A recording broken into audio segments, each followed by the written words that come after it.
AG ನ್ಯೂಸ್ಗೆ ಸ್ವಾಗತ.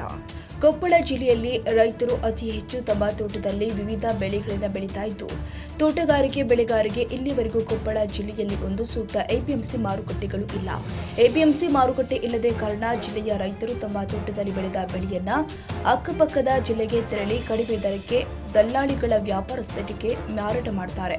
ಕೊಪ್ಪಳದ ರೈತರಿಗೆ ಇನ್ನಷ್ಟು ಉತ್ತೇಜನ ಕೊಡುವ ಸಲುವಾಗಿ ಕೊಪ್ಪಳ ಜಿಲ್ಲೆ ತೋಟಗಾರಿಕೆ ಬೆಳೆಗಾರರಿಗೆ ಪ್ರತ್ಯೇಕ ಮಾರಾಟ ಮಾಡಲು ನಗರದಲ್ಲಿ ಒಂದು ಹೊಸದಾಗಿ ತೋಟಗಾರಿಕೆ ಎಪಿಎಂಸಿ ಮಾರುಕಟ್ಟೆ ಸ್ಥಾಪನೆ ಮಾಡುವಂತೆ ಒತ್ತಾಯಿಸಿ ಕರ್ನಾಟಕ ರಾಜ್ಯ ರೈತ ಸಂಘದ ರಾಜ್ಯ ಉಪಾಧ್ಯಕ್ಷರು ಆದ ಅಂದಪ್ಪ ರುದ್ರಪ್ಪ ಕೋಡೂರ ಹಾಗೂ ದೇವರಡ್ಡಿ ನಾಗರೆಡ್ಡಿ ಇವರ ನೇತೃತ್ವದಲ್ಲಿ ಕುಕನೂರು ತಾಲೂಕಿನ ತಹಸೀಲ್ದಾರ್ ಕಚೇರಿಯಲ್ಲಿ ಶಿರಸ್ತೆದಾರರು ಆದ ಬಸವರಾಜ್ ಮಡಿವಾಳರ್ ಇವರ ಮೂಲಕ ಕೊಪ್ಪಳ ಜಿಲ್ಲಾಧಿಕಾರಿಗಳ ಸುರೇಶ್ ಶಿಟ್ನಾಳ್ ಅವರಿಗೆ ಮನವಿ ಪತ್ರ ಸಲ್ಲಿಸಲಾಗಿದೆ. ಮನವಿ ಪತ್ರ ಸ್ವೀಕರಿಸಿದ ಬಸವರಾಜ್ ಮಡಿವಾಳರ ಇವರು ನಿಮ್ಮ ಮನವಿ ಪತ್ರವನ್ನು ಜಿಲ್ಲಾಧಿಕಾರಿಗಳಿಗೆ ಕಳಿಸಿಕೊಡುವುದಾಗಿ ಭರವಸೆ ಕೊಟ್ಟಿದ್ದಾರೆ. ಕೊಪ್ಪಳ ಜಿಲ್ಲಾ ಆಡಳಿತ ಭವನದಲ್ಲಿ ಎಪಿಎಂಸಿ ಸ್ಥಾಪನೆ ಮಾಡಲು ಸಭೆ ಮಾಡಿ ಸಭೆಯಲ್ಲಿ ನಿರ್ಧಾರ ಕೈಗೊಂಡು ತೋಟಗಾರಿಕೆಯಲ್ಲಿ ವಿವಿಧ ಬೆಳೆ ಬೆಳೆದ ಬೆಳೆಗಾರರಿಗೆ ಮಾರಾಟ ಮಾಡಲು ಎಪಿಎಂಸಿ ಅವಶ್ಯಕವಿದ್ದು, ತೋಟಗಾರಿಕೆ ಬೆಳೆಗಾರರಿಗೆ ಶೀಘ್ರದಲ್ಲೇ ಜಿಲ್ಲೆಯಲ್ಲೊಂದು ಹೊಸದಾಗಿ ಎಪಿಎಂಸಿ ಮಾರುಕಟ್ಟೆಯನ್ನು ಸ್ಥಾಪನೆ ಮಾಡಲು ಮನವಿ ಸಲ್ಲಿಸಲಾಗಿದೆ. ಒಂದು ತೋಟಗಾರಿಕೆ ಬೆಳೆಗಾರರ ಜನ ಬೆಳೀತಾರೆ. ಬೆಳೆದ್ರ ಸಹಿತವಾಗಿ ಅವ್ರಿಗೆ ಒಳ್ಳೆ ಮಾರುಕಟ್ಟೆ ಇಲ್ಲ. ಕೊಪ್ಪಳ ಜಿಲ್ಲೆಯಲ್ಲಿ ಮಾರುಕಟ್ಟೆ ಇಲ್ಲದಕ್ಕೆ ಬೇರೆ ಇವತ್ತು ಹೂವು, ಹಣ್ಣು, ಹಂಪಲ, ತರಕಾರಿ ಏನೆಲ್ಲ ಬೆಳೆದ್ರೂ ಇವತ್ತು ಬೇರೆ ಜಿಲ್ಲೆದಾಗ ದಲ್ಲಾಳಿಗಳಿಗೆ ಪುಷೈಟೆ ಕೊಟ್ಟು ಬರ್ತಾರೆ.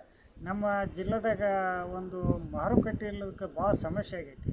ಇವತ್ತು ಜಿಲ್ಲೆದಾಗ ಒಂದು ಮಾರುಕಟ್ಟೆನ ಅವಶ್ಯವಾಗಿ ಒಂದು ಮಾರುಕಟ್ಟೆ ಮಾಡೋಂಥ ವ್ಯವಸ್ಥೆ ಆಗಬೇಕು.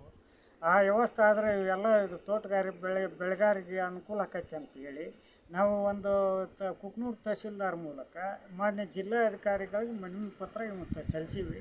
ಆ ಮನವಿ ಪತ್ರಿಗೆ ಒಂದು ಸ್ಪಂದನೆ ಕೊಟ್ಟು ಇವತ್ತು ಜಿಲ್ಲಾಧಿಕಾರಿಗಳು ಇವತ್ತು ಅದನ್ನೇನೈತಿ, ಇವತ್ತು ತೋಟಗಾರಿಕೆ ಇಲಾಖೆ ಅಧಿಕಾರಿಗಳು ಅದನ್ನು ಒಂದು ಜಿಲ್ಲಾ ಇದರೊಳಗೆ ಮಟ್ಟದಾಗ ಒಂದು KDP ಮೀಟಿಂಗಲ್ಲಿ ಒಂದು ಸಭೆ ಮಾಡಿ ಚರ್ಚೆ ಮಾಡಿ ಒಂದು ಜಿಲ್ಲೆದಾಗ ಅದು ತೋಟಗಾರಿಕೆ ಬೆಳೆಗಾರರಿಗೆ ಒಂದು ಮಾರುಕಟ್ಟೆ ಎಪಿಎಂಸಿ ಮಾರುಕಟ್ಟೆ ತೆರೆಯಂಥ ವಿಚಾರ ಮಾಡಬೇಕೆಂದು ರೈತ ಸಂಘದಲ್ಲಿಂದ ನಾವು ತಹಸೀಲ್ದಾರ್ ಕಚೇರಿಯಲ್ಲಿ ಮನವಿ ಸಲ್ಲಿಸಿವಿ. ಆ ಮನವಿ ಪ್ರಕಾರ ಇವತ್ತು ಮಾಡ್ಬೇಕಂತಂದು ಈ ರೈತ ಸಂಘದ ರಾಜ್ಯ ಉಪಾಧ್ಯಕ್ಷ ಈ ಮಾಧ್ಯಮ ಮೂಲಕ ಮನವಿ ಮಾಡ್ತಾರೆ. ಧನ್ಯವಾದ.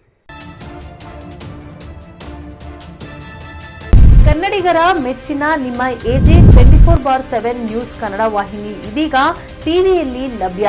ವೇಳೆ ನೋಟಿಸ್ ಕೊಟ್ಟಿದ್ರೆ ವಾಪಸ್ ತಗೋತೀವಿ. ಇವತ್ತು ವಕ್ಫ್ ಪ್ರಾಪರ್ಟಿ ಅಂತೇಳಿ ಬರ್ತದೆ ಅಂತ ಹೇಳಿದ್ರೆ ರೈತರ ಬೀದಿಗೆ ಬದಲು ಏನ್ ಮಾಡ್ಬೇಕಾಗತ್ತೆ?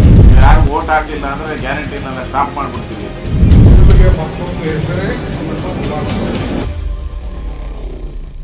ಕರ್ನಾಟಕ ಮತ್ತು ದೇಶ ವಿದೇಶ 360 ಡಿಗ್ರಿ ಸುದ್ದಿ ಹಾಗೂ ಉತ್ತರ ಕರ್ನಾಟಕ, ಬೆಳಗಾವಿ, ಬಾಗಲಕೋಟೆ, ಧಾರವಾಡ, ಹಾವೇರಿ, ಗದಗ, ಬಿಜಾಪುರ ಜಿಲ್ಲೆಯ ಕ್ಷಣ ಕ್ಷಣದ ವಿವರವನ್ನ ಪಡೆಯುವುದಕ್ಕೆ ಎಜೆ 24/7 ನ್ಯೂಸ್ ಕನ್ನಡ ವಾಹಿನಿಯನ್ನ ಲೈಕ್ ಮಾಡಿ, ವಿಡಿಯೋಗಳನ್ನ ಶೇರ್ ಮಾಡಿ, ಕಮೆಂಟ್ ಮಾಡುವ ಮೂಲಕ ನಮ್ಮ ವಾಹಿನಿಗೆ ಸಹಕಾರ ನೀಡಿ ಮತ್ತು ಚಾನೆಲ್ ಅನ್ನ ಸಬ್ಸ್ಕ್ರೈಬ್ ಮಾಡಿ.